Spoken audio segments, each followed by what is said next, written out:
पुण्य और पाप का फल। रुशल ऋषि का रोज का नियम था कि वह नगर से दूर जंगलों में स्थित शिव मंदिर में भगवान शिव की पूजा में लीन रहते थे। कई वर्षों से यह उनका अखंड नियम था। उसी जंगल में एक डाकू मलखान का भी डेरा था। मलखान का भय आसपास के क्षेत्र में व्याप्त था। मलखान बड़ा नास्तिक था। वह मंदिरों में भी चोरी डकैती से नहीं चूकता था। एक दिन मलखान की नजर रुशल ऋषि पर पड़ी। उसने सोचा, यह ऋषि जंगल में छुपे मंदिर में पूजा करता है। हो न हो इसने मंदिर में काफी माल छुपा कर रखा होगा। आज इसे ही लूटते हैं। मलखान ने रुशल ऋषि से कहा कि जितना भी धन छुपा कर रखा हो चुपचाप मेरे हवाले कर दो। ऋषि उसे देखकर तनिक भी विचलित हुए बिना बोले, कैसा धन? मैं तो यहाँ बिना किसी लोभ की पूजा को चला आता हूँ। डाकू को उनकी बातों पर विश्वास नहीं हुआ। उसने क्रोध में ऋषि रुशल को जोर से धक्का मारा। ऋषि ठोकर खाकर शिवलिंग के पास जाकर गिरे और उनका सिर फट गया। रक्त की धारा फूट पड़ी। इसी बीच आश्चर्य ये हुआ कि ऋषि के गिरने के फलस्वरूप शिवालय की छत से सोने की कुछ मोहरें मलखान के सामने गिरी।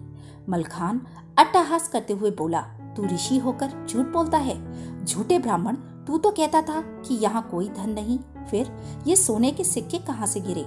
अब अगर तूने मुझे सारे धन का पता नहीं बताया तो मैं यही पटक पटक कर तेरे प्राण ले लूंगा।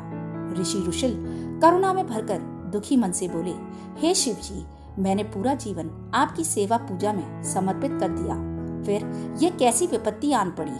प्रभु मेरी रक्षा करें। जब भक्त सच्चे मन से पुकारे तो भोलेनाथ क्यों ना आते? महेश्वर तत्क्षण प्रकट हुए और ऋषि को कहा कि इस होनी के पीछे का कारण मैं तुम्हें बताता हूँ। यह डाकू पूर्व जन्म में एक ब्राह्मण ही था। इसने कई कल्पों तक मेरी भक्ति की, परंतु इससे प्रदोष के दिन एक भूल हो गई। यह पूरा दिन निराहार रहकर मेरी भक्ति करता रहा। दोपहर में जब इसे प्यास लगी तो यह जल पीने के लिए पास के ही एक सरोवर तक पहुंचा। संयोग से एक गाय का बछड़ा भी दिन भर का प्यासा वहीं पानी पीने आया। तब इसने उस बछड़े को कोनी मारकर भगा दिया और स्वयं जल पिया। इसी कारण इस जन्म में यह डाकू हुआ। तुम पूर्व जन्म में मछुआरे थे।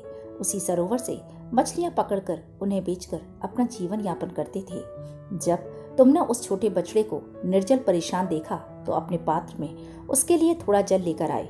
उस पुण्य के कारण तुम्हें यह कुल प्राप्त हुआ।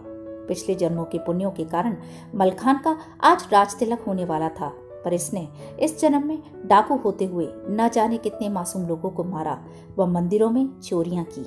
इस कारण इसके पुण्य सीमित हो गए और इसे सिर्फ ये कुछ मुद्राएं ही मिल पाई। तुमने पिछले जन्म में अनगिनत मत्स्यों का आखेट किया, जिसके कारण आज का दिन तुम्हारी मृत्यु के लिए तय था, पर इस जन्म में तुम्हारे संचित पुण्यों के कारण तुम्हें मृत्यु स्पर्श नहीं कर पाई और सिर्फ यह घाव देकर लौट गई। कई आध्यात्मिक परंपराओं में कर्म कारण और प्रभाव का नियम है।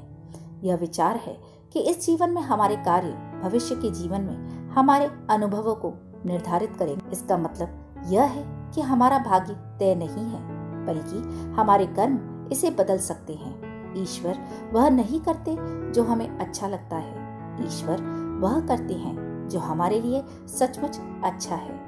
यदि आपके अच्छे कार्यों के परिणाम स्वरूप भी आपको कोई कष्ट प्राप्त हो रहा है तो समझिए कि इस तरह ईश्वर ने आपके बड़े कष्ट हर लिए हैं। हमारी दृष्टि सीमित है, परंतु ईश्वर तो लोक परलोक सब देखते हैं, सबका हिसाब रखते हैं। हमारा वर्तमान, भूत और भविष्य सभी को जोड़कर हमें वही प्रदान करते हैं जो हमारे लिए उचित एवं उत्तम है।